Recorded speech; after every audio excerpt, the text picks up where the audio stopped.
What's up? Happy Hump Day, everybody. Austin Lewis here, owner, Bay Life Brokerage, and the backseat economist, amateur economist here.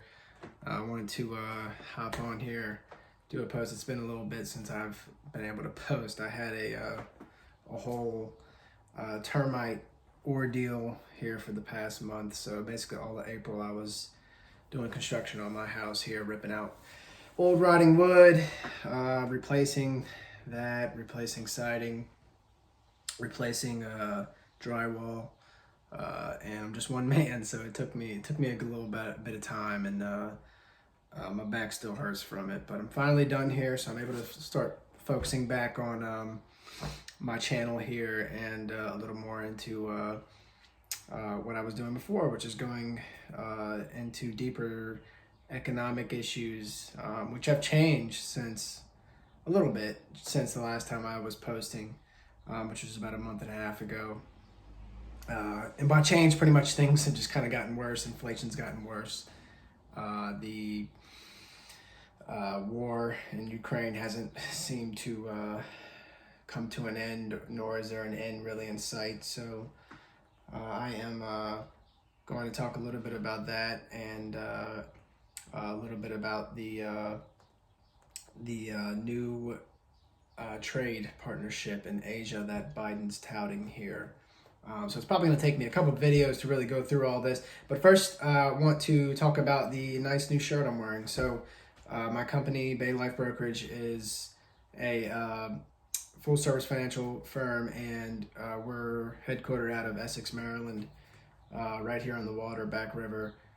And the water is very important to me and my family, not only because we live here, we live on it, but because we often enjoy everything it has to offer, from the fishing to the crabbing, to just the way of life out here in general. So, I mean, I basically formed my company's image around the Maryland Bay water life, and the apparel store that we just came out with, which I will put a link to in the video here for that store, is going to be selling shirts for a little bit under a month here from now till June 17th, so that a 25% portion of the price for any apparel that you may buy, which are just shirts and hats right now, will go towards the Back River Restoration Committee, which is an organization that we are a part of, that we will often meet up with on random weekdays and go clean up, literally pick up trash out of the water, around the water. And it goes a lot deeper than that. There's actual members who are controlling boom operations, trapping trash, and helping fight the leakages out of some of the local treatment plants, which have really infected our waterways and made them quite nasty, which I kind of just ignore. I like to go out anyway, so I just pretend like I don't know that that's going on, but I do, and it's nasty. So yeah, if you could help support that, not only our company, but that cause, we would be greatly appreciated.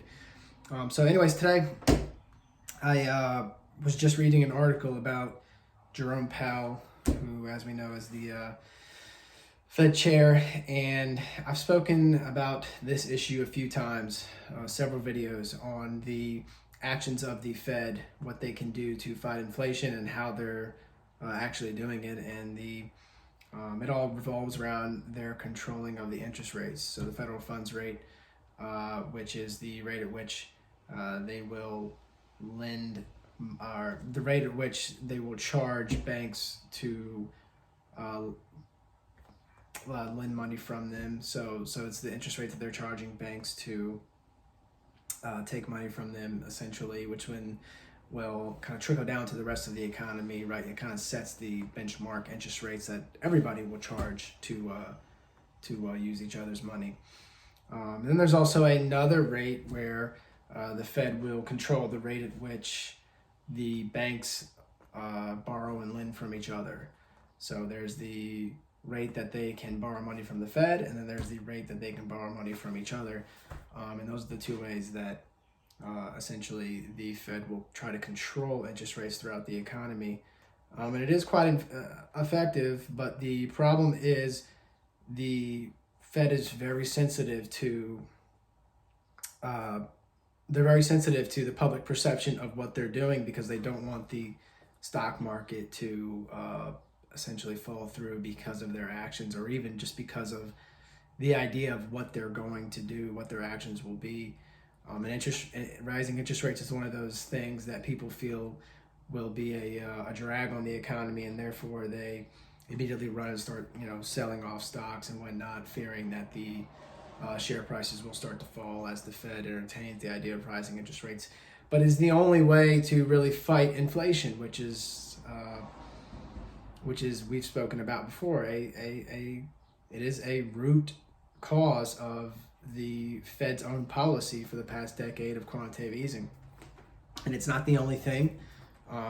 So one of the things going on right now is that there are several ways in which inflation is starting to become out of control. We spoke about quantitative easing and how pumping trillions of dollars into the economy after the last recession, 2000. I say last because it's looking more and more likely like we might get closer to one coming up, which is not an alarmist position. It's just what the indicators look like. But since the last 2008 recession, they started pumping lots of money to the economy by basically buying bond securities from banks, giving them free, cheap money. This by doing this actually lowers the interest rate, they can take that money and use it and then lend it out to the consumer to spend. And so they did that for a very long time. Lots of money was put into the system, and it would be foolish to say that is not also a root cause of there being too much money into the system, i.e. inflation right now. But obviously the COVID-19 crisis with the supply shortages that started to occur back from 2020 hasn't helped matters, right? So as demand has not fallen, but supply has. And so when demand remains the same or increases and supply falls, price goes up. Basic economics there. And, rising wages also tend to affect inflation as well. The idea behind that is that essentially, as companies have to compete for employees and give better benefits, higher pay, that money that they're giving in that form of pay or benefits is coming from somewhere. And so if it's coming from the bottom line, they're going to have to make that up on the back end and increase the price of their goods or services. So there's more ways that things are contributing to inflation than there are ways that the Fed can control it or fight it. Because essentially it comes down to their interest rate setting, and that's about it. But we've talked about this also. That's because the Fed is only able to control monetary policy. There is a whole side of economic policy that we never talk about, which is fiscal policy, and that is the actions of your Congress. That is the actions of your government. We never talk about that because they never do anything. Because essentially what's happened here in America is Congress has basically been relied upon to do nothing. And so now we only expect the Fed to take action when we're in emergencies, because Congress essentially is almost expected not to do anything, not to change. Just the constant gridlock is not going to stop, so we don't even consider fiscal policy anymore as ways to combat whatever's going on in the economy. Let's just look at the Fed, which is ridiculous, because the Fed is literally only one half of the control measures that are within our government to affect our economic policies. So anyways, that's a whole other conversation.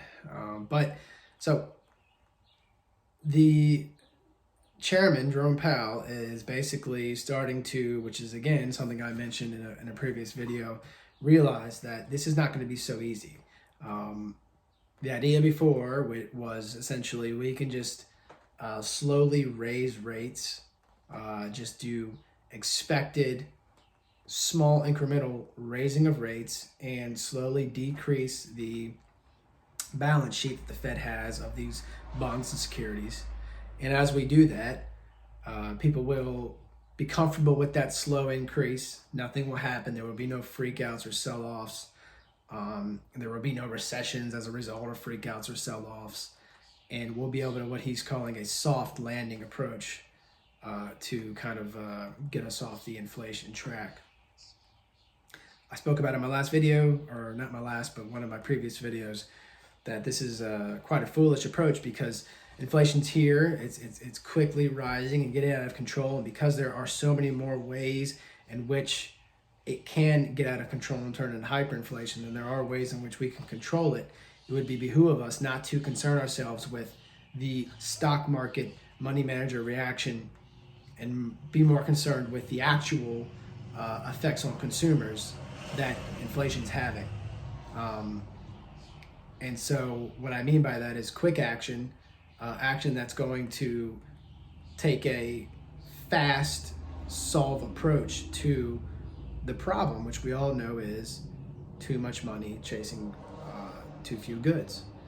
And rather than the Fed realizing that a higher leap in inflation or higher leap in interest rate rising at a quicker pace is what's needed. I think they do realize this, they just don't want to do it, is what's needed because how quickly inflation is getting out of control. They are still wanting to do this slow approach, this methodical, because this methodical way of raising the rates and returning and getting money out of the economy. So recently, an Al Jazeera report came out yesterday where Powell kind of described how he's slowly starting to realize that this soft landing approach may not quite work out that way. Now, this is May 25th.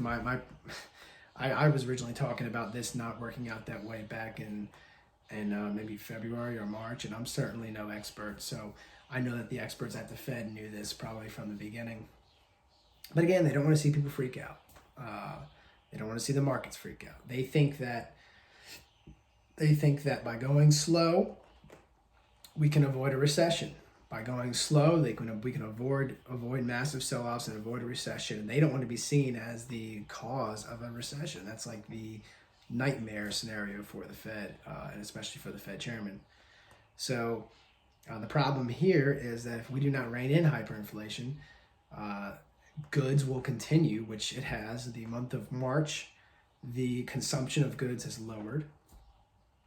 The consumption of services has raised. So I'm talking about percentages of GDP, the percentages of what's being consumed by the world and by the country of American goods and services. So our goods were basically consumed less people, less countries imported, and less countries and less citizens bought as far as goods go. But services actually saw a slight increase.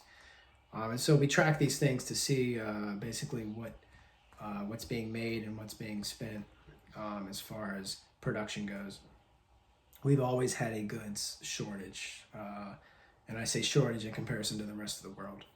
But goods are even going further lower as far as their use in comparison to services, which has always been, and I say always, I mean like the last 50 years, it's been the driver of our consumption, of our foreign consumption, especially people using American services.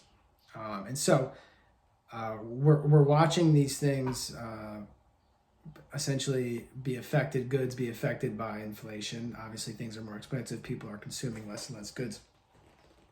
And they're afraid that a recession is going to occur as a result of any massive rate increases. But as hyperinflation sets in, these goods will continue to be consumed less and less. And that is also going to put the economy into a recession. Think about all the manufacturing jobs that will start to lay people off and shut down.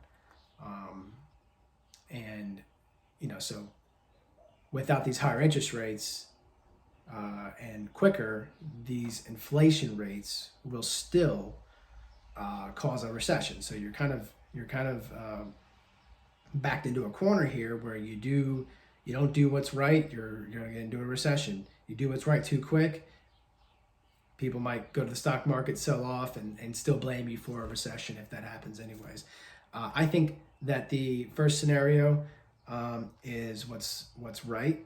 We need to raise rates. We need to raise them quickly. We need to raise them quicker, and we need to not care at all about the stock market, because the stock market is kind of just a idea. It's not what's actually occurring on the ground, where we're talking about people who are working for these corporations, working for these manufacturing jobs, getting a wage, getting a salary.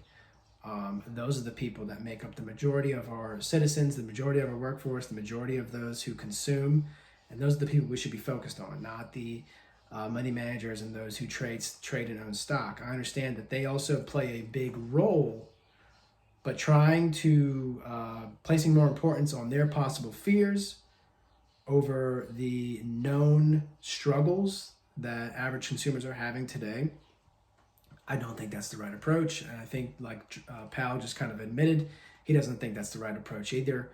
And I think he's slowly preparing the economy for higher rates at a quicker pace. And like I said in my last video, that's a good thing. Nobody should be freaking out about that. We need it. Interest rates are the only way to rein in what's happening right now.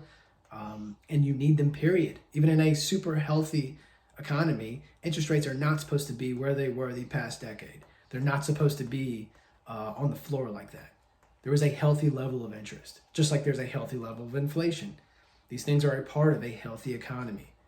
So the idea that we're not supposed to have one or the other, or one's supposed to be really low all the time, is a false. It's a falsehood that's been kind of put out into the American economy for the past decade, but it's not what a healthy economy really is supposed to look like. I'm going to go more into, because I didn't really have a chance to today, but I don't want this video to be crazy long, because Lord knows I like to talk. So I'm going to go more into this actual Asian economic policy, it's the IEFP, or the Indo Economic Pacific something or another. There's always a million different names they have for these, and it's not even technically a trade deal anyway, so it really doesn't matter if we learn the name, but it is about to be policy. I'm going to talk about what it is, how it's different from TPP, which was also not a trade deal, was another policy that we got out of, and we'll go into why that was good, and what any potential trade deals with an Asian country, an Asian bloc of countries, should look like. So until then, hopefully everybody enjoys this nice warm weather. Thank God it's not winter anymore. And please go support our company and your Chesapeake Waterways. And we'll talk to you soon.